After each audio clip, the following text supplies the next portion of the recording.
काही व्यक्तिमत्व केवळ आपल्या क्षेत्रात काम करत नाहीत, तर आपल्या कर्तृत्वाने समाजात स्वतःची एक वेगळी ओळख निर्माण करतात.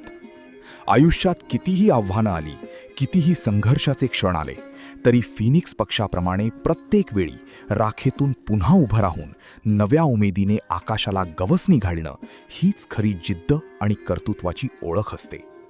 अशा जिद्दीच्या, निर्भीडपणाच्या आणि प्रेरणादायी वाटचालीच्या व्यक्तिमत्व म्हणजे आदरणीय अनघाताई चक्रवार मॅडम. त्यांच्या बालपणापासून शिक्षणापर्यंत, संघर्षापासून यशापर्यंत आणि अनुभवांपासून समाजासाठीच्या कार्यापर्यंतचा हा प्रेरणादायी प्रवास. त्यांच्या आयुष्याच्या प्रत्येक टप्प्यातून मिळणारी प्रेरणा आणि त्यांच्या यशामागची कहाणी आज आपण जाणून घेणार आहोत त्यांच्याच शब्दात. चला तर मग अनुभवूया एका कर्तृत्ववान व्यक्तिमत्वाची प्रेरणादायी यशोगाथा. पाहत रहा टाइम्स ऑफ वासवी रत्न आणि चॅनल सबस्क्राइब करा. नमस्कार, मैं बबीता जायसवाल आज इस स्कूल के सारे बच्चों के पेरेंट्स की तरफ से 2 शब्द बोलना चाहती हूँ।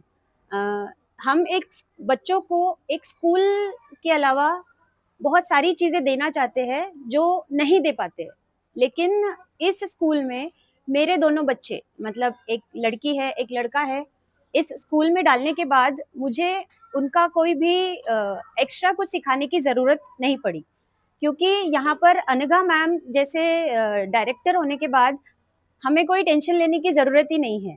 उन्होंने सांस्कृतिक से लेकर हर एक ज्ञान की जो ज़रूरत होती है, जैसे एक जो घड़ा होता है उसको प्रॉपर बनाने का जो काम किया है, वो अनघा मैम ने अपने टीचर स्टाफ के थ्रू बहुत ही अच्छे से किया है। उसके लिए मैं अनघा मैम और इस टीचर स्टाफ की हमेशा शुक्रगुजार रहूंगी.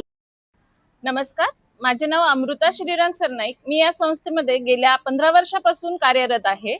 आमच्या समर्थ इंग्लिश मीडियम स्कूलमध्ये विविध उपक्रम राबवले जातात. शाळेतील विद्यार्थ्यांच्या सर्वांगीण विकासासोबतच त्यांच्यावर चांगले संस्कार व्हावेत, भारतीय संस्कृती व परंपरांची त्यांना ओळख व्हावी आणि सामाजिक मूल्ये रुजावीत यासाठी आमच्या अनघा मॅडम सतत प्रयत्नशील असतात. वर्षभर विविध उपक्रम व सण उत्साहाने साजरे केले जातात शाळेमध्ये. जसे की गुरुपौर्णिमा, रक्षाबंधन, प्रजासत्ताक दिन, स्वातंत्र्य दिन, स्नेहसंमेलन आणि विविध भाषेचे दिवस सुद्धा आमच्या शाळेमध्ये घेतल्या जातात. हिंदी भाषा दिवस घेतला जातो, मराठी भाषा दिवस घेतला जातो, तसेच गणित दिवस सुद्धा घेतला जातो. पर्यावरण दिन, अशा विविध उपक्रमातून विद्यार्थ्यांमध्ये आदर, शिस्त, एकता, देशप्रेम, सहकार्य व संस्कृतीचा अभिमान व सामाजिक जबाबदारी यासारखी मूल्ये अनुभवातून शिकवली जातात. शिक्षणासोबत संस्कार आणि संस्कारातून एक उत्तम नागरिक घडवणे हा आमचा एक ध्यास आहे. नमस्कार सर, माझे नाव रोहिणी प्रशांत मस्के आहे. मी समर्थ इंग्लिश मीडियम स्कूलमध्ये गेल्या 4 वर्षापासून सहाय्यक शिक्षिका म्हणून काम करते आणि समर्थ इंग्लिश मीडियम स्कूलच्या ज्या अध्यक्ष आहेत आदरणीय अनघा चक्रवार मॅम यांच्या मार्गदर्शनामुळे बऱ्याच काही गोष्टी इथे शिकायला मिळतात. आणि ही शाळा नसून, मी तर म्हणते की शाळा नाहीच आहे, कारण आज आपण केवळ बघतोय अनेक स्कूलमध्ये, अनेक शाळांमध्ये की केवळ पुस्तकी धडे दिल्या जातात. तर इथे आदरणीय अनघा मॅमच्या मार्गदर्शनाखाली केवळ पुस्तकी धडे न शिकवता विद्यार्थ्यांवर चांगले संस्कार, आपलं आध्यात्मिक ज्ञान, आपली संस्कृती ही सर्व मूल्ये त्या विद्यार्थ्यांमध्ये रुजवल्या जात आहेत. आणि केवळ पुस्तकी ज्ञान न देता उद्याचे सुजाण नागरिक घडावेत, एक चांगलं व्यक्तिमत्व त्यांच्यामध्ये रुजावं, असं अनेक वेळोवेळी मॅडमचं आम्हाला मार्गदर्शन लाभतं. प्रत्येक विद्यार्थ्यांकडे त्यांचं अतिशय बारकाईने लक्ष असतं आणि जो आमचा स्टाफ आहे, आमच्या स्टाफला सुद्धा त्या अतिशय मार्गदर्शन करतात आणि त्यांच्या मार्गदर्शनामुळेच आम्ही प्रत्येक कार्यक्रम जो आहे तो त्यांच्याच रूपरेषेखाली आम्ही खूप चांगल्या प्रकारे सादर करत असतो. आणि नक्कीच आमची शाळा पुसद शहरामध्ये खूप लवकर नावलौकिक तर झालेलीच आहे आणि समोरही भविष्यामध्ये आमची शाळा, या शाळेमधून अनेक सुजाण नागरिक या शाळेमधून घडतील अशी अपेक्षा तर आहेच आणि मॅडमच्या मार्गदर्शनाखालीच आम्ही हे सर्व करत असतो. सर, हा पहिला वर्ग आहे. या वर्गामध्ये पूर्ण 45 विद्यार्थी आहेत आणि सर्व विद्यार्थी काही शहरातले आहेत आणि काही ग्रामीण भागातून येतात. त्यांना आमच्या इथे स्वतःचं ट्रान्सपोर्टेशन नाही, कारण आमची शाळा सेंटरला असल्यामुळे ते विद्यार्थी ॲटोने येतात किंवा पालक आणून सोडतात. हे क्लास सेकंड आहे. या वर्गामध्ये जवळपास 53 विद्यार्थी आहेत. सर हा वर्ग तिसरा आहे. हा चौथा वर्ग आहे. या वर्गामध्ये एकूण 54 विद्यार्थी आहेत. नमस्कार, TVR चॅनल मध्ये आपलं स्वागत आहे. नमस्कार, मी कौलर संतोष, टाइम्स ऑफ वासिरत्नमध्ये आपलं स्वागत आहे. आपण आलो आहोत आज पुसद येथे. पुसद येथे अनघा मॅडम चक्रवर्ती आहेत. त्यांची एक मुलाखत आपण घेणार आहोत. तुमचं नाव, जन्मगाव धन्यवाद. सविस्तर सांगा. मी Anagha Vijay Chakravar, director and owner of Samarth English medium school Pusad. माझा जन्म पुसदचाच आहे. अतिशय सुविद्य आणि सुसंस्कृत फॅमिलीमध्ये जन्माला आलेली मी अनघा. माझं माहेरचं नाव गोदावरी. मला जास्त लोक गोदावरी म्हणून ओळखतात, पण माझी ही अनघाची आयडेंटिटी जी आहे ती मला माझ्या हजबंडने, माझ्या मिस्टरांनी, लेट श्री विजय चक्रवार यांनी दिलेली आहे. ते माझे बॅकबोन होते, माझे सर्वस्व होते आणि त्यांनी दिलेल्या प्रेरणेतून मी आज ही वाटचाल करत आहे. माझ्यावर आलेले संकट आणि माझ्यावर जे काळाचा घाला झाला त्यामध्ये स्वामी समर्थांच्या कृपेने आणि आज माझ्या विद्यार्थ्यांच्या आपण ते पुढे घेऊ मॅडम. बरं, तुमच्या आईवडिलांकडून मिळालेले तुमचे संस्कार कोणते मिळायचे? माझ्या आईवडिलांकडनं मला दातृत्व हा बरं. सगळ्यात मोठा संस्कार मिळाला. बरं. लहानपणापासून आमच्याकडे जेव्हा लोक यायचे, दिंडी यायच्या हं. किंवा कोणी गरजू यायचं, तर माझे बाबा त्यांना मदत करायची. बरं. त्यांना ब्लँकेट वाटप करायचे, त्यांचं जेवण, त्यांच्या जेवणाची व्यवस्था, त्यांच्या राहण्याची व्यवस्था, बरं. हे सगळं करायचे. बरं, आईवडिलांकडून तुम्ही संस्कार काय मिळाले सांगितलं. बरं, सेवा करायला तुम्ही सुरुवात कधी केलेली आहे? सेवा करायला मी बघा आता जवळजवळ 18 वर्ष झाले, 18 ते 20 वर्ष झाले. मी सेवा म्हणता येते म्हणजे इन द सेन्स काय होतं, मी जेव्हा शाळा काढली, ज्या वेळेला माझ्या शाळेची सुरुवात झाली त्यावेळेला एकंदर कुठल्या वर्षी आपण शाळा सुरू केलेली? 2011 मध्ये. काय नावानं? समर्थ किड्स वर्ल्ड नावाने आधी सुरू केली. आधी अच्छा. माझी ही फ्रँचायझी होती बरं. आणि त्यावेळेला आम्ही फक्त प्री प्रायमरी सुरू केलं आणि असं वाटलं की ऍडमिशन्स मिळणार नाहीत. मग आम्ही दोघांनी विचार केला की माझे हस्बंड म्हणाले की जरी ऍडमिशन नाही मिळालं तर आपण दोघांनी ती शाळा चालवायची, दोघांनी शिकवायचं. आणि आम्ही या आमच्या विचारातूनच ती शाळा काढली. आणि शाळा काढली तर आम्हाला पहिल्या वर्षी 40 ऍडमिशन मिळाल्या आणि त्या 40 ऍडमिशन पासून जी सुरुवात झाली तर आज माझ्याकडे 650 मुलं आहेत. कुटुंब आणि व्यक्तिमत्व त्याचबरोबर सामाजिक कार्याचा बॅलन्स आपण सांभाळता कसा? कुटुंब म्हणायचं तर आज कोरोनामध्ये माझे हस्बंड गेले आणि माझे आई वडील गेले. कुटुंबामध्ये आता आम्ही दोघीच आहोत, माझी मुलगी आणि मी. माझी मुलगी डॉक्टर कल्याणी ही एम्स मध्ये MD मेडिसिनचं शिक्षण घेते आहे. उच्च विद्याविभूषित आहे ती. तिला घडवण्यासोबत घरचं सगळ्या जबाबदाऱ्या पार पाडून नाही, तुम्ही कुटुंबाचा भार आणि ह्या कुटुंबाचा भार सांभाळून तुमची संस्था चालवता आणि परत इतर सामाजिक कार्यात तुम्ही ऍक्टिव्ह असता. हे तुम्ही कसं करता? मी बॅलन्सिंग करते. मी जे बॅलन्सिंग करते त्याच्यामध्ये कसं असते, आता शाळेमध्ये मला एक मॅनेजमेंट म्हणून बघावं लागतं. बरोबर. तर त्या शाळेला मी प्रायोरिटी देते. शाळा माझी प्रायोरिटी आहे. आज माझं सगळं म्हणजे त्या शाळेमध्ये सगळं कॉन्सन्ट्रेशन असतं, सर्वस्व असतं. पण त्यासोबत सामाजिक कार्य करायचं तर त्याला डिव्होशन, डेडिकेशन लागतं. तर त्यासाठी मी वेळ काढते की मला आता माझ्याकडे कोणी गरजू आला तर त्याला मला वेळ द्यायचा असतो. तो वेळ मी त्याला देते, त्याच्या समस्या जाणून घेते आणि त्याच्या समस्यांवर मला काय समाधान करता येईल ते मी करायचा प्रयत्न करते. समर्थ स्कूल सुरू करण्याची भूमिका आणि उद्देश हे तुम्हाला एकंदर प्रेरणा मिळाली कशी? मला प्रेरणा अशी मिळाली की ऍक्च्युली माझं शिक्षण होतं, मी आर्ट ग्रॅज्युएट आहे आणि LLBचं 1-2 वर्ष केले मी बरं. आणि त्यानंतर मी कम्प्लीट माझी मुलगी झाल्यानंतर मी बेडवर होते 5 वर्ष. बरं. माझी तब्येत खूप खराब राहायची. तर त्यावेळेला मला अँटी डिप्रेसंट गोळ्या म्हणजे नैराश्य यायचं, तब्येत खराब राहायची. हं. तर माझे हसबंड मला म्हणाले, की माझी बायको घरात बसण्यासाठी नाहीये. बरं. तिने काहीतरी करावं. तर काहीतरी करावं तर एक ॲड बघितली शाळेची पेपरमध्ये. तर असा विचार केला, की आपण एकदा ट्राय करून बघायला काय हरकत? आपण ही हं. फ्रँचायझी घेऊ बरं. आणि एक विद्येचं म्हणजे विद्यादानाचं जे कार्य काम आहे, कार्य आहे, हं. ते खूप नोबल वर्क आहे. तर बरं. त्यासाठी तेव्हा एवढा विचारही नव्हता केला, की आपण कुठपर्यंत जाऊ, आपल्याला हा प्रवास कुठपर्यंत नेईल, हे माहीत नव्हतं. पण त्यावेळेला विचार केला, की लहान मुलांमध्ये राहणं म्हणजे आपल्या आजाराला दूर ढकलणं. बरोबर. आणि तो आनंद इतका वेगळा होता आणि खरोखर मला त्याची प्रचिती दिवसेंदिवस येतच आहे. हं. त्यामुळे ती प्रेरणा मिळाली आणि शाळा सुरू केली. माझी आई म्हणायची, की माझ्या दारामध्ये गोकुळ रोज बरोबर. जमा होतं. गोकुळ झाल्यासारखं वाटतं. माझी आई म्हणायची नेहमी, की माझ्या मुलीनी शाळा काढली आणि त्यामध्ये ज्युनियर कॉलेजला जे मी पुण्यकोटी कुठल्या बाबासाहेब वर्षी तुम्ही स्थापना आहे समर्थ स्कूलची? 2011 पूर्वीची जी स्कूलची काय म्हणतात ती? पूर्वीची फ्रँचायझी? 2009 मध्ये. बरं.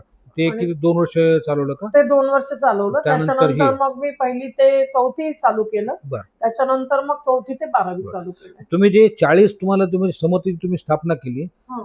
सुरुवातीला तुमच्याकडे 40-30 काही विद्यार्थी संख्या होती. हं. तुम्ही या संख्येच्या आधारावर तुम्ही शाळा सुरू केली. हो. तर आज जे तुमचा जो आता वटवृक्ष झाला, विशाल वटवृक्ष, हो. त्याचं कारण काय? कारण म्हणजे सचोटी, हं. सात्विकता. जे गरजू आहेत त्यांना खूप कमी फीसमध्ये इंग्लिश मीडियम शिक्षण देणं. बरं. आणि जे खूप असे म्हणजे प्रत्येक सण, प्रत्येक संस्कृती, प्रत्येक संस्कार हे जपून शाळा चालवणं. माझं नाव आरव वाडे आहे. माझ्या शाळेचे नाव समर्थ इंग्लिश मीडियम स्कूल आहे. मी कवडीपूर गावातून पुसदला येतो. मला कवडीपूर गावातून यायला 1 तास लागते. म्हणून मला माझी शाळा खूप आवडते. म्हणून मी गावातल्या शाळेत न जाता इथे येतो. मला डायरेक्टर मॅम असेंब्ली कंडक्ट करायला म्हणतात. मला ड्रम वाजवायला खूप आवडते. धन्यवाद.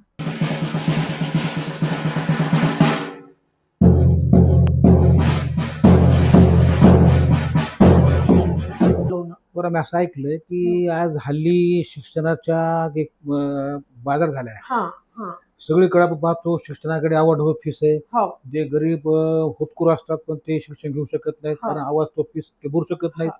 तर त्या दृष्टीनं त्या तुलनेत आपल्याकडं फीस एकदम कमी आहे हा. असं ऐकलंय. त्याचा उद्देश काय आणि कारण काय? उद्देश एकच आहे भाऊ, की हे माझं पैसे कमवण्याचं साधन नाहीये. बरं, बरं. की माझं म्हणणं की मी याच्यावर डिपेंडंट नाहीये की मला त्या शाळेमधून खूप काही महत्वाचं इन्कम करायचं आहे. उद्देश केवळ ज्ञानदानाचा. ज्ञानदानाचा आहे. बरं. एक्सप्लॉयटेशन मला आवडत नाही. मला कोणा शाळेला कोणत्या काही नाव ठेवायचे नाहीत. पण माझं म्हणणं की माझी शाळा अशी आहे की पुसदमध्ये सगळ्यात कमी फीस मी आकारते. 12,000 रुपये वर्षाची फीस आहे माझ्याकडे. बरं. आणि 10व्या वर्गाची फी काहीतरी 14,200 रुपये आहे.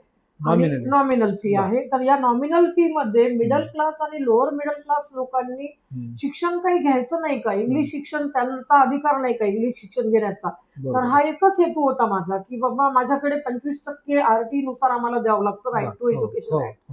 त्याच्या व्यतिरिक्त माझ्याकडे कामवाल्यांचे मुलं, बरेचसे मुलं असे आहेत की जे फीस भरू शकत नाही. त्यांची फीस मी घेतच नाही. एकंदर तुमच्या समर्थ त्यांना एक आश्रय सहारा म्हणायचं, शिक्षण घेऊ इच्छिणाऱ्या मुलांचं, म्हणजे उदाहरणार्थ गरीब मुलांसाठी म्हणजे कसं म्हणता येईल आपल्याला की फायनान्शियली म्हणजे थोडेसे आर्थिकदृष्ट्या गरीब, आर्थिकदृष्ट्या दुर्बल असलेले हो. मुलं जे असतात त्यांच्यासाठी आपली शाळा त्यांना एक म्हणजे ओपन टू ऑल असं दरवाजा एक आशेचा दिसतोय, किरण आहे. आशेचा आशेचा किरण किरण आहे. आहे. आधी माझ्याकडे मिडल क्लास लोअर मिडल क्लासचेच लोक राहायचे, पण आज अनघा मॅडम काय देत आहेत हे बघून माझ्याकडे police department, higher class, doctors, हे सगळे कॅटेगरी मधले मुलं, सगळ्या ह्याच्यामधले मुलं माझ्याकडे शिक्षण घेत आहेत.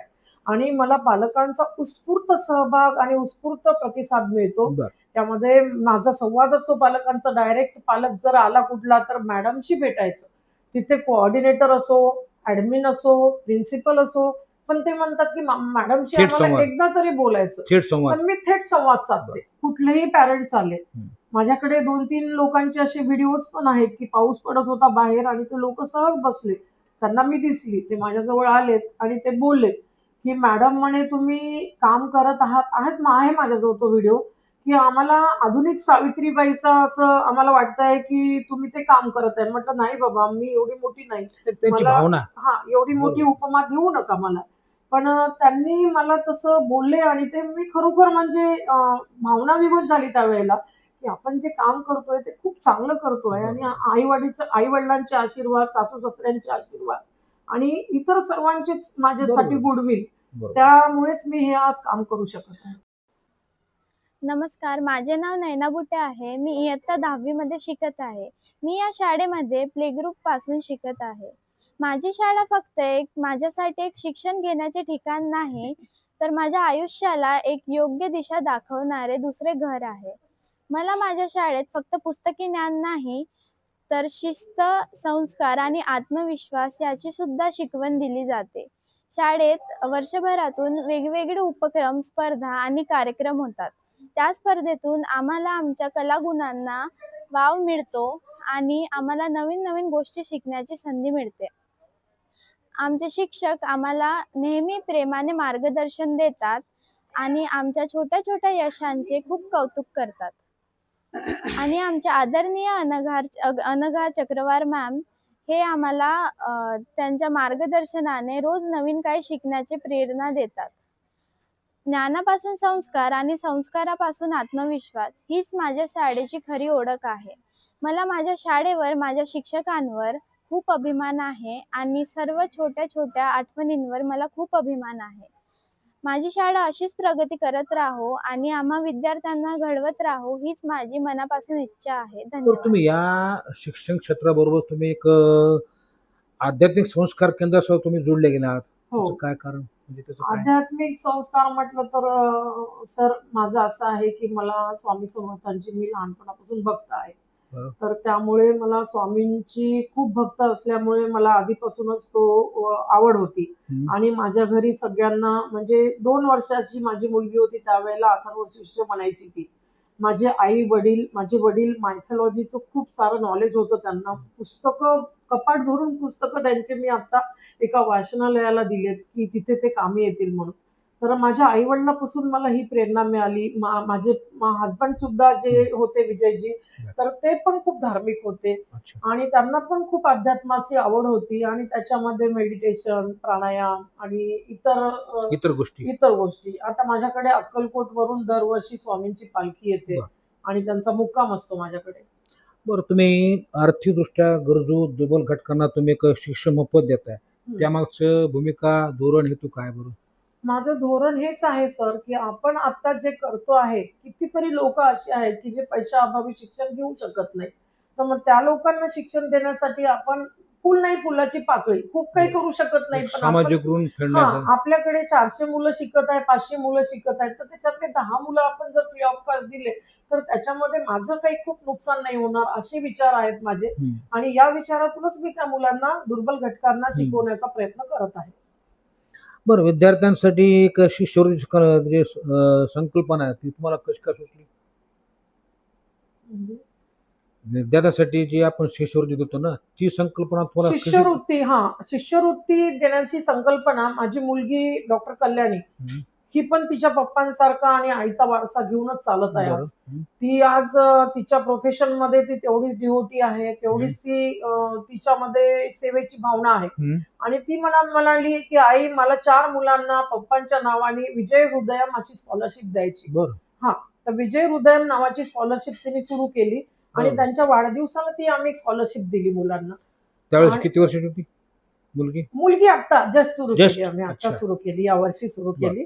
आणि त्याआधी मी जे मुलांना शैक्षणिक मदत केली ते बऱ्याच वर्षी म्हणजे बर्थडे असो कोणाचा घरी किंवा कोणाचा मृत्यू दिन असो, तर ह्या दिवशी मी अन्नदान करणं, त्याच्यानंतर इतर मदत करणं, ठराविक प्रसंगानुसार मी करत राहते. वृद्धाश्रमाला भेट देणं.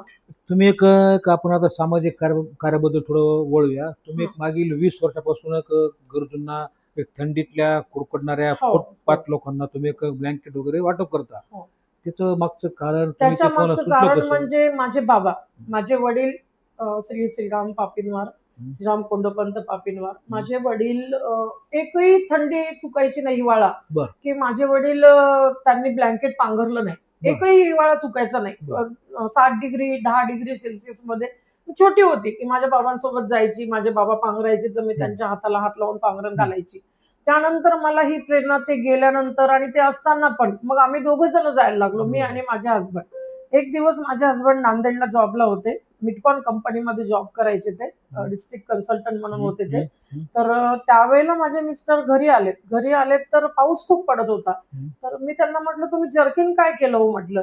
तर ते म्हणाले की एक माणूस खूप असा बस स्टँडवर खूप कुडकुडत होता आणि मी त्याला ते देऊन टाकलं, पावसात तो भिजत होता, त्याला गरज होती. काय म्हणता? तर माझ्या मिस्टरांनी मला हे सांगितलं. आता ते नाही आहेत, या जुनियेमध्ये नाही आहेत, पण आज त्यांचे विचार असे होते. बरोबर. माझ्या घरचा कुत्रा आजारी पडला तर त्या कुत्र्याला 4 दिवस ब्लँकेट पांघरून शेकोटी जवळ बसून ते गाईला, कुत्र्याला बसून ते त्यांची सेवा करायचे. एक संवेदना होती. हा, एक संवेदना, इतक्या संवेदना होत्या की मी आतापर्यंत अशा संवेदना कोणामध्ये पाहिल्या नाहीत. म्हणजे आता माझ्या आयुष्यात मुख्य प्राण्याबद्दल सुद्धा. मुक्या प्राण्याबद्दल म्हणा, सगळ्यांबद्दल.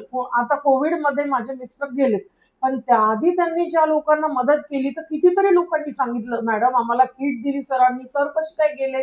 मॅडम आम्हाला कितीतरी किट वाटप केलं, धान्य वाटप केलं त्यांनी. किती लोकांना मला माहिती नाही, बरोबर. खूप लोकांना कोविडमध्ये ऍडमिट केलं, खूप बरोबर. लोकांना मेडिकल सुविधा दिल्यात.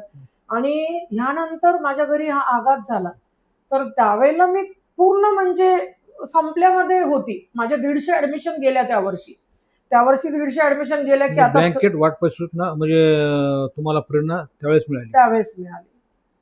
बरं, तुमचं गोकुळ आश्रमातील मुलांशी असलेलं भावनिक नातं याबद्दल तुम्ही काय सांगता? गोकुळ आश्रम म्हणजे गुंजन गोळे, ही अमरावतीला असते. बर. खूप मोठी समाजसेविका आहे. बर. तिची दुग्धदान चळवळ आणि बरेचसे तिला अवॉर्ड मिळालेले आहे. ती स्तनदा मातांना दुग्ध दान करते, म्हणजे ज्या स्तनदा माता असतात त्यांचं दूध कलेक्ट करते आणि जे मुलांची आई दूध पाजू शकत नाही, मुलाला फिडिंग देऊ शकत नाही, त्या मुलांना फिडिंगचं काम करते ती. म्हणजे ते दुग्ध बॅग तयार केलेली आहे तिने आणि त्याच्यामध्ये ती तिथे ती सेवा देते. मी तिच्या आश्रमाला आधीपासून बोलायची, तिला मदत करायची. धान्य संपलं धान्य दे, काही तिला पैशाची मदत लागली ते कर, कोणाला पडेल ती गरज, ती पडेल ती गरज मी तिला द्यायची. त्यानंतर तिची माझी खूप मैत्री झाली, घट्ट मैत्री. आणि मग मी तिच्या आश्रमाला भेट देऊ लागली. मी तिच्या आश्रमातले मुलं बघितले. ती मला सांगायची, ताई आज हा आलं, कोणी बाहेर टाकून जातं, कोणी आपल्या मुलाला हे लेकरू नाही पाहिजे मला असं सांगतं. त्यानंतर ट्रान्सजेंडर जे असतात, त्या ट्रान्सजेंडरला पण तिला उद्योजक हे दिलं, त्यांना सपोर्ट दिला आणि ते त्यांना उद्योग घडून दिले. त्याच्यानंतर ती अमरावतीमध्ये त्या राजकमल चौकामध्ये संध्याकाळी पाणी आणि बिस्किटचे पुडे घेऊन जाते. तर तिथे जे कोणी उपाशी असतील त्यांना बिस्किटचे पुडे, पाणी दररोज जाते, दररोज आजतागायत. काय म्हणता? तर ती तुम्ही भेटा एकदा तिला. गुंजन गोळे माझ्याकडे येऊन गेली आहे ती आणि अतिशय सेवाभावी व्यक्तिमत्व आहे आणि म्हणून मला तिच्यासोबत जोडल्या गेली आणि त्या आश्रमामधले मुलं पण माझ्यासोबत ऊर्जा मिळाली. दुसरा मुद्दा असा आहे की तुम्हाला आजपर्यंत तुमचं कार्य भरपूर आहे, तुम्हाला संस्काराचा ठेव आहे, तुम्हाला सामाजिक कार्याचं संस्काराचं गठोडं पण तुमच्या पाठीशी आहे आणि त्या अनुषंगाने तुमची वाटचाल सुरू केली तुम्ही. तर तुम्ही त्या माध्यमातून तुम्ही अनेक सामाजिक कार्यात तुम्ही जोडल्या गेलात. तर याचं म्हणजे यामुळं तुम्हाला आजपर्यंत सन्मान पुरस्कार मिळाले, याचं काय सांगाल? मी पुरस्कारासाठी काम करत नाही भाऊ. पुरस्कार मिळवण्यासाठी कधीच काम केलं नाही मी. पण आता लोक कसं दखल घेतात की आज मी माझ्या आर्यवैश्य समाजाचे अध्यक्ष झाले, तर मी सहसा जास्त बाहेर जात नाही, माझं जाणं होत नाही, मी प्रोग्राम अटेंड करू शकत नाही. बऱ्याच जणांनी प्रश्न केला माझ्या अध्यक्षांना की ही तर कधी समाजात येत नाही आणि हिला कसं अध्यक्ष केलं. तर त्यांनी सांगितलं की तिचं जे काम आहे, तिची जी काम करण्याची पद्धत आहे ती समाजाला नक्कीच उपयोगी ठरेल आणि त्या पद्धतीमुळे त्यांनी मला हे पद दिलं. आणि हे जे पुरस्कार आहेत, मला वासवी रत्न पुरस्कार मिळाला, मला बरेचसे नांदेडला पुरस्कार मिळाले, समाज भूषण मिळाला, बरेचसे पुरस्कार मिळाले. पण या बेस्ट स्कूल हा मुंबईला अवॉर्ड मिळाला मला, बेस्ट स्कूल मेस्टा तर्फे, महाराष्ट्र स्कूल इंडस्ट्री तर्फे. अच्छा. तर ते पुरस्कार मिळाला. तर कधी हे कधी मिळाला तो पुरस्कार? आता 2 वर्ष झाली. बरं. तो पुरस्कार आहे तिथे मेस्टा. बरं. तर तो पुरस्कार मिळाला. हं. तर त्यानंतर मला असं वाटायला लागलं की बाबा एक प्रेरणा मिळते पुरस्कारातून. बरोबर. एक चांगलं मोटिवेशन मिळतं की आपण जर काही केलं तर त्याचं कोणी त्याची दखल घेतली तर त्या दखल घेण्याच्या जी वृत्ती असते त्याच्यासाठी तुम्ही जर मला म्हटलं की मॅडम हे तुम्ही खूप चांगलं केलं तर कोरोना काळामध्ये अख्खं जग म्हणजे काहीच लोटलं गेलं होतं. आर्थिक पूर्ण संकट आलं होतं. हो. तर ती एक मोठी महामारी होती. तर त्या काळात तुम्ही सावरले कसे? काही कळलं नाही मला. मी सावरली कशी म्हणजे मला 1 वर्ष तर मी अगदी घरामध्ये म्हणजे बंद खोलीमध्ये बसल्यासारखी तुम्हाला बसायची. बळ कसं मिळालं त्यातून बळ, सावरण्याचं? मानसिक बळ मिळालं माझी मुलगी. बरं. माझी मुलगी आणि विजयजींनी जे मला घडवलं होतं, माझ्या बाबांनी आईनी जे घडवलं होतं की कधीच घ्यायचं नाही. हं. कुठल्याही परिस्थितीला समोरं जायचं. हं. माझे हसबंड मला वाघीण म्हणायचे. माझी बायको वाघीण आहे.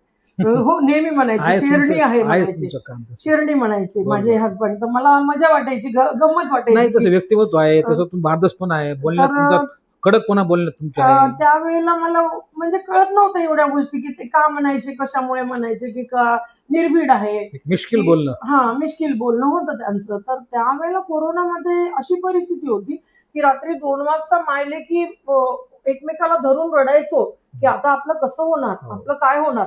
पण तो वरचा असतो. मी हो, तर हो. म्हणते स्वामी समर्थांनी मला जे बळ दिलं आणि माझ्या आई वडिलांची पुण्याई, माझ्या मिस्टरांची पुण्याई, याच्यामुळे मला हे बळ मिळालं.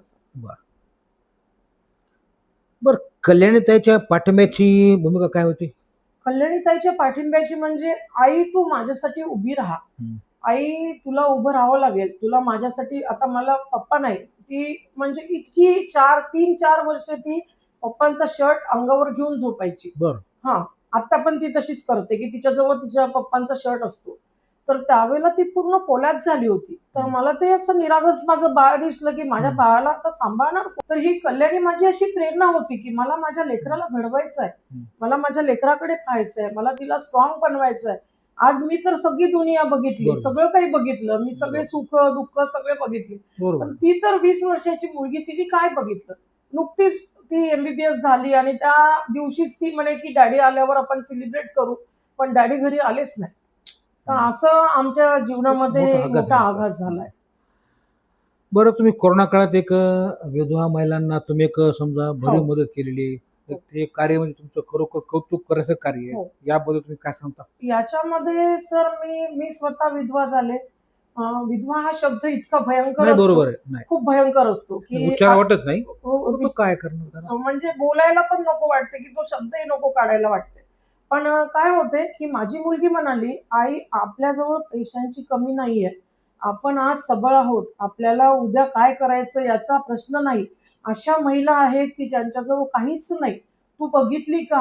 तू बघितलं का दुःख दुसऱ्यांचं काय असते? कारण ती गव्हर्नमेंट हॉस्पिटलला, एम्समध्ये, सेमी गव्हर्नमेंट हॉस्पिटलला, ती तिला जाणीव सेंट्रल आहे. गव्हर्नमेंट तिला हॉस्पिटलला जाणीव ती आहे तिला. करते. तिला त्याची जाणीव आहे. जाणीव होती ना ती. तर ती मला म्हणाली की आई दुःख दुसऱ्यांचं बघ आणि दुसरे किती दुःखी आहेत त्याच्याकडे बघून मग मला ही प्रेरणा मिळाली आणि मी बऱ्याचशा बायकांना मदत केली त्याच्यामध्ये. कोरोनामध्ये माझा एक कोविड विडोंचा ग्रुप पण आहे. अच्छा. त्या ग्रुपमध्ये आम्ही मदत करतो जशी होईल तशी. तुम्ही एवढा संघर्ष करून तुम्ही इथपर्यंत तुम्ही टेकलात. हा तुमचा प्रवास म्हणजे एकदम वाखाणण्याजोगा आहे आणि एखाद्या स्त्रीसाठी तर फार प्रेरणादायी ठरणार आहे. तर या तुमच्या प्रवासासाठी एक जो तुम्ही संघर्ष केला आहे, तुम्ही यातून ज्या प्रकारे तुम्ही उभारी घेतलेली, तुम्ही संदेश काय देणार तरुण पिढीसाठी? मला तरुण पिढीला एकच सांगायचं आहे की तरुण पिढी जे आता मोबाईल झालं, इन्स्टा झालं आणि याच्याकडे चाललेत जास्त आणि संस्काराची कमी झाली. टीचरचा रिस्पेक्ट नाही राहिला, मोठ्या माणसांचा रिस्पेक्ट नाही राहिला. तर त्या तरुण पिढीला मला एकच सांगायचं की तुमचे संस्कार तुम्हाला जोपासावे लागतील. तुमच्या आई वडिलांचा तुम्ही रिस्पेक्ट केला तर तुम्ही टीचरचा कराल. टीचरचा to give and to get. माझं हे ब्रीदवाक्य आहे की तुम्ही द्या आणि तुम्ही परत घ्या. तो संदेश काय नेमका संदेश संदेश मला काय? एकच आहे भाऊ की आपण एक संस्कार जपून आपली वाटचाल करावी आणि निर्भीड राहावं. कुठल्याही संकटाला सामोरं जाण्याची ताकद तुमच्यामध्ये असायला पाहिजे. तुम्ही ज्यावेळी 20, 25, 30 मुलांच्या सोबत तुम्ही फ्रँचायझी सुरू केली जीच्या माध्यमातून, आज एक तुमचा एक विशाल वटवृक्ष झालेला वटवृक्ष आहे. झालाय. तर हे ज्यावेळेस तुम्ही सुरुवात केली, हे दिवस तुम्ही पाहाल असं वाटलं होतं का? नाही वाटलं होतं आणि असा विचारही केला नाही कधी. आज माझ्याकडे 50 लोकांचा स्टाफ आहे आणि माझ्याकडे 25 लेडीज काम करतात, बरं. 25 स्त्रिया काम करतात. तर आज मला इतका आनंद होतो. त्या स्त्रिया मला आईसारखं प्रेम देतात आणि सगळ्या एकदम वेल सेटल घरातल्या आहेत आणि त्यांना पुसदमध्ये दुसरीकडे जाण्यासाठी प्रत्येक जण घरात की अनघा मॅडमची शाळा आहे ना सेक्युअर्ड आहे. सगळ्या शाळा सिक्युअर्ड असतात असं नाही, पण म्हणजे आत्मविश्वास, माझ्याकडे जे असते आत्मविश्वास. विश्वास, बरं. माझ्यावरचा जो विश्वास आहे त्यामुळे लोक माझ्याकडे पाठवतात आणि मला तो आनंद मिळतो. एक खूप छान वाटतं की आपण एवढं मोठं कार्य करू शकतो आहे. आपल्याला एक स्वामींचं बळ आहे, एक चांगल्या प्रकारे कार्य करायचा विचार आहे. सुरू केलं त्यावेळेस तुमच्या मिस्टरांची आणि आईची काय होती प्रतिक्रिया? सुरू केलं तेव्हा माझ्या मिस्टरांनी मला खूप पुढे म्हणजे हे दिलं, त्यांनी पाठबळ दिलं मला बरं. की अनु तू कर, मी आहे तुझ्यासोबत. आणि त्यांनी स्वतः मॅथमॅटिक्स शिकवलं, मी स्वतः सायन्स शिकवलं, इंग्लिश शिकवलं. आम्ही दोघांनी स्वतः सगळं काही केलं. आम्ही शाळेमध्ये आईची भावना काय होती? सगळे कामं केले. माझ्या आईची भावना एवढी चांगली होती की माझ्या आईने आम्हाला दोघी बहिणी आहोत आम्ही. माझी बहीण पुण्याला असते आणि ती पण खूप हुशार आहे. ती MCA झालेली आहे आणि ती क्रिएटिव्हिटी वगैरे तिची खूप असते. आणि माझ्या बहिणीला आणि मला माझ्या आईने कधी मुली म्हटलंच नाही, कारण माझ्या आई वडिलांना 2 मुली, मला 1 मुलगी. आणि माझी आई तेच म्हणायची की माझ्या मुलीच माझी मुलं आहेत बरोबर. आणि तिला जावई पण तसेच मिळाले, प्रेम करणारे अतिशय. बरोबर. तर त्यामुळे ते म्हणायचे की आम्ही भरून पावलो की आज आजोबांचं नाव माझी मुलगी नात रोशन करते आहे आणि माझ्या आजोबांच्या नावाने मी आज ज्युनियर आज कॉलेज चालू पुसदमध्ये केलंय. इतर शैक्षणिक संस्था आहेत नावारूपास आलेल्या, हम्म. त्यामध्ये आपले समर्थ एक आहे. हो. परंतु समर्थकडं चर्चेच्या अनुषंगानं थोडा ओढ जास्त आहे, कल जास्त आहे विद्यार्थी आणि पालकांचा. आहे. त्याचं कारण आणि मीमांसा काय सांगा ना? कारण म्हणजे सर सगळ्यांची मेहनत, प्रामाणिकताने शिक्षण देण्याचं कार्य चालू आहे आणि तत्पर सगळे असतात. थोडंसं कमी जास्त झालं तर मी कधी रागवणार नाही, पण एखाद्या वेळेला मी टीचिंगमध्ये कमी जास्त झालं किंवा कुठल्या डिसिप्लिनमध्ये कमी जास्त झालं तर मला तर म्हणजे मी अनावर होते. त्यांना माहिती आहे की मॅडमला चालत नाही. त्यामुळे कसं असतं एक आधारयुक्त भीती त्यांच्या मनामध्ये असते आणि सगळेजण अतिशय तत्परतेने, डिव्होशन, डेडिकेशनने काम करतात आणि या कामाची जी प्रामाणिकता आहे, एक पिढी घडवण्याचं जे कार्य करतात आणि मी त्यांना वारंवार सांगते की तुम्ही म्हणजे माझे आता पिलर्स आहात. आपल्याकडं कुठल्या वर्गापासून म्हणजे प्राथमिक माध्यमिक दोन्ही पण आहे? माझ्याकडे नर्सरी, प्रायमरी आणि आणि माध्यमिक सगळंच आहे बरं. आणि ज्युनियर कॉलेज बरं. सगळंच तर असा एखादा विद्यार्थी घडून गेलेला शाळेतून असा कुठला विद्यार्थी असेल ना? आहे ना. आता माझे विद्यार्थी आता कोणी मेडिकलला चालले आहेत, बरं, कोणी IIT ला चालले आहेत. बरं. आता आता आता माझी 10वीच्या 2-3 बॅच गेल्यात, बर बर 3-4 बॅच गेल्यात त्यातून 10वीच्या. कसा काय तुमचा ग्रोथ झालेला आहे? खूप छान, बरं. खूप छान ग्रोथ झाला. दरवर्षी 100% रिझल्ट असतो अच्छा. आणि दरवर्षी माझा 10वीचा 12वीचा रिझल्ट 100% असतो. बरं. आणि जे लोक मला जे सहकार्य करतात, इतर शाळांवाले पण खूप मोठ्या मोठ्या शाळा आहेत पुसदमध्ये. मी म्हणत नाही की माझी शाळा मोठी आहे, पण या सगळ्या ज्या खूप मोठ्या मोठ्या शाळा असणारे लोक पण खूप रिस्पेक्ट करतात की अनघाताई एकटी लेडी आहे आणि ती झगडते आहे. तुमच्या एकंदरीत सामाजिक, राजकीय म्हणता येत नाही, सामाजिक आणि धार्मिक कार्याच्या अनुषंगानं तुम्ही एक तुम्हाला पावती म्हणून तुम्हाला एक पुसदच्या महिला मंडळाचा अध्यक्ष नुकतंच पद मिळालेलं आहे. त्याबद्दल काय सांगता बरं? महिला मंडळाचा अध्यक्ष खूप छान प्रश्न विचारला सर.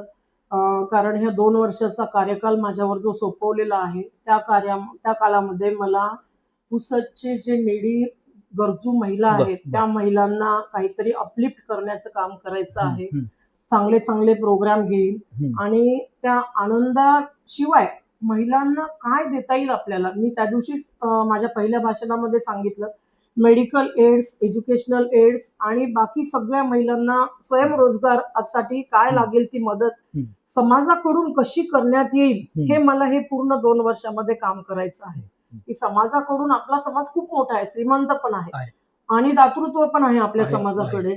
तर त्या आपल्या समाजाचं एक अध्यक्षपद मिळाल्यानंतर मला आता ह्या ज्या भूमिकातून जायचं आहे त्या भूमिकाची आता सुरुवात झालेली आहे आणि हा खूप छान प्रश्न आहे. एक माझ्यासाठी एक आव्हान आहे आणि हे आव्हान मी स्वीकारलं आणि तो चांगल्यात चांगल्या प्रकारे करण्याचा मी प्रयत्न करेन. अध्यक्षपद तुम्हाला बहाल केलं त्यावेळेस तुमची भावना, प्रतिक्रिया काय होती?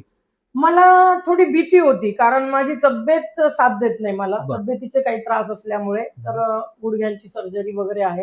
तर मी हे बोलून पण दाखवलं. पण माझे जे पदाधिकारी आहेत, माझ्यासोबतच्या ज्या माझ्या भगिनी आहेत, मैत्रिणी आहेत, बरोबर. पदाधिकारी आहेत, तर हं. त्यांनी मला ॲश्युअर केलं, की "मॅडम तुम्ही आम्हाला नुसतं सांगितलं तरी आम्ही सगळं करू लागू तुमच्यासोबत." तर आम्ही जे हे युनिटी करतोय, युनिटीने जे सगळे कामं करतोय, त्यामुळे मला एक प्रेरणा मिळाली आणि आपण चांगल्यात चांगल्या प्रकारे काम करू शकू.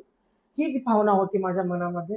बरं, एक आपल्या समाजाच्या माध्यमातून अध्यक्षपदाच्या कार्यकाळात तुम्ही पूर्वीच्या तुलना करत नाही आपण, पण त्यांनी जे केलं नाही ते तुम्ही असं काय करून दाखवणार आहात नवीन? अ, मला तुलना करायचीच नाही. नाही, कारण मी तुला म्हणतच नाही. नाही, नाही. नेत्राताई बिडवईच्या प्रत्येकाचं एम वेगळं असतं. माझे अध्यक्ष नेत्राताई बिडवई यांनी अतिशय सुंदर 2 वर्ष जो कालखंड त्यांनी त्यांच्या अध्यक्षपदामध्ये घालवला आणि आता मला वेगळेपणा एवढाच करायचा, की जे गरजू आहेत, जे निडी आहेत, त्या लोकांना काहीतरी आपल्याला मदत झाली पाहिजे. आपल्या 2 वर्षाच्या कार्यकालामधून मी त्या दिवशी तेच सांगितलं प्रत्येक भगिनींना, की तुम्ही ₹10 जरी वेगळे ठेवले, तर आज कितीतरी पैसे जमा होतील आणि त्या ₹10 ते ₹10चे 10,000 व्हायला वेळ हो, लागणार नाही. बरोबर. आणि ते ₹10,000 जर एखाद्या शैक्षणिक कार्यासाठी किंवा कुठल्या कामी आले तर मेडिकल सुविधेसाठी कोणाला कामी आले तर त्याच्या इतकं भाग्यवान कोणीच नाही ना. आपण एवढं भाग्यवान की आपल्याच हाताने एक चांगलं कार्य होत आहे. मला तेच करायचंय की महिलांचे जे उद्योग आहेत, काही महिला ज्या उद्योगासाठी उभे राहू शकत नाहीत, त्या महिलांचे उद्योग उभारून देणे. काही लोकांना, गरजू लोकांना, काही लोक असतात की जे त्यांना खूप गरज असते, त्यांना मेडिकल सुविधा देणे.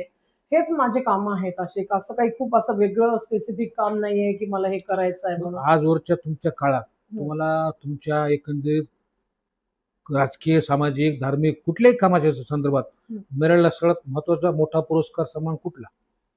मला वासवी रत्न सगळ्यात मोठा पुरस्कार मिळाला आहे. बरं. त्याच्यानंतर मेस्टाकडून बेस्ट स्कूलचा अवॉर्ड बरं. मिळालेला आहे. बरं. मला आणखी एक सांगायचं आहे सर, की मला ह्या सगळ्या प्रवासामध्ये आदरणीय सुधीर मुनगंटीवार भाऊजी, माझे भाऊजी आहेत ते, बरं. आणि माझी बहीण सौ सपनाताई सुधीर भाऊ मुनगंटीवार, हे जे दोघं जण आहेत यांनी माझ्यासाठी खूप काही केलंय सर.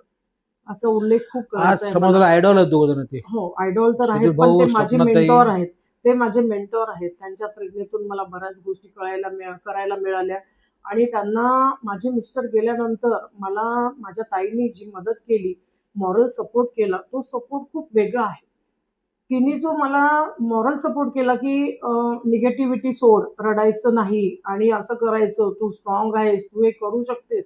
तिचं जे पॉझिटिव्ह थिंकिंग आहे आणि तिची ती पॉझिटिव्ह भावना आहे ती मला खूप उपयोगी पडली आणि ते त्यांना नतमस्तक होऊनच मी इथे आजचा तुमचा इंटरव्ह्यू थांबवेल की तुम्हाला की त्यांना ते माझे मेंटॉर आहेत आणि सगळ्यात शेवटी ह्यासाठी सांगत आहे की त्यांचं जे महत्व आहे माझ्या जीवनामध्ये खूप जास्त आहे. खूप जास्त. समाजासाठी आपल्या एक अविभाज्य घटक आहेत सुधीर घटक भाऊ आहेत आणि सुधीर भाऊ सपनाताई. आणि ताई. ते तर समाजासाठी आहेत, पण दोघांसाठी- इथे जे माझ्यासाठी आहेत तर त्यांनी मला म्हणजे माझे भाऊजी आहेत, ताई आहेत, तर तिने मला, ती माझी मोठी बहीण आहे, तर तिने मला म्हणजे जे काही कधी म्हटली मी अडचण, त्या अडचणीचं निराकरण केलं तिने माझ्या. कुठलीही अडचण असली तर त्या अडचणीचं निराकरण केलं आणि माझी मदत केली. त्याबद्दल मी धन्यवाद शब्द बोलणारच नाही तिच्यासाठी, आपलेपणा पण आहे. आपलेपणा आहे तो. धन्यवाद शब्द कमी होतील, बरोबर आहे. कमी होतील त्यासाठी. बरं, तुम्हाला शेवटचा एक दुसरा प्रश्न जातो. तर येणाऱ्या काळात समाजासाठी तुम्हाला काय करावं असं वाटतंय? विवाह संस्थेवर काम करायचं आहे सर. बरं. हा, विवाह संस्था म्हणजे आज हे जे मुलं घटस्फोट घेत आहेत, त्याच्यानंतर खूप आता आई वडिलांना प्रत्येक जण जबाबदार ठरवतो, पण आपल्याला माहित नसतं की कोण याला जबाबदार आहे. सेल्फ इंडिपेंडंट होणं हे चुकीचं नाहीये, पण इतकं सेल्फ इंडिपेंडंट नाही व्हायला पाहिजे की त्यांनी आपलं घर सोडून एकमेकांचं नातं तोडून यायला पाहिजे, हे चुकीचं आहे. असं वाटत आहे की काही दिवसांनी विवाह संस्था बंद पडते की काय, अशी भीती वाटत आहे. तर या गोष्टीवर मला काम करायचं आहे. याच्यावर मला अवेअरनेस प्रोग्राम घ्यायचे, याच्यावर मला काही वक्त्यांकडून व्याख्यानं घ्यायचेत, चांगल्या चांगल्या लोकांकडून काय म्हणतात त्याला, समय सूचकता किंवा आणखी प्रबोधनपर कार्यक्रम घ्यायचे आहेत आणि कार्यशाळा घ्यायच्या आहेत की याच्यामध्ये काउन्सिलिंग सेशन म्हणतात त्याला. एक शेवटचा प्रश्न तुम्ही विचारतो. एक तुम्हाला एक मुलगी आहे, ती मुलगी मुलगा तुम्हाला एकच एकच आहे, एकच आहे. तर त्या मुलीबद्दल तुम्ही काय सांगाल आज? माझी मुलगी ही काय म्हणतात, लक्ष्मी, बर. सरस्वती आणि सगळेच तिच्या अंगी वास करतात. सर्व गुणसंपन्न, सगळ्या गोष्टीमध्ये माझी मुलगी अतिशय हुशार आहे, अतिशय करुणामयी आहे, अतिशय प्रेमळ आहे, जिद्दी आहे, पॅशनेट आहे, अतिशय हुशार आहे आणि माझ्याकडे शब्द नाहीत तिच्यासाठी बोलायला. शब्द. आणि तो माझा स्वाभिमान आहे. माझी मुलगी म्हणजे माझा स्वाभिमान आहे. माझ्या जीवनाचं एक सार्थक आहे माझी मुलगी. तिने मला आई पण देणं म्हणजेच ही खूप मोठी गोष्ट आहे. की आई होणं म्हणजे जगातल्या सगळ्यात अत्युच्च शिखराचा आनंद आहे. आणि ते तिचं माझ्या स्वप्न मुलीने काय मला भविष्यात? तिचं स्वप्न तिला विजय मेमोरियल हॉस्पिटल काढायचं आहे बर. पप्पांच्या नावाने. आणि कुठं? तिला पुसदला. कुठे अजून नाही ठरलं, नाही पुसत नाही. पण तिचं एम आहे. तिचं एम आहे. आता बर. पुढचा समोरचा तिला कसा मिळतो पार्टनर अच्छा. त्याच्यावर ते डिपेंड करते. आणि तिला जे करायचं आहे तिचं काम ती सुपर स्पेशलायझेशन करेल आणि बर. तिला सेवाच करायची आहे. अच्छा. त्याच्यामध्ये मानव सेवा तिचं म्हणजे प्रोफेशनच ते आहे. तुम्ही तुमच्या आई वडिलांचे संस्कार घेतले, हो. तिनं तुमचे संस्कार घेतले. हो, हो. आणि माझी मुलगी हा माझा सन्मान आहे. खूप काय? धन्यवाद तुमचे, खूप खूप वेळ धन्यवाद. दिला.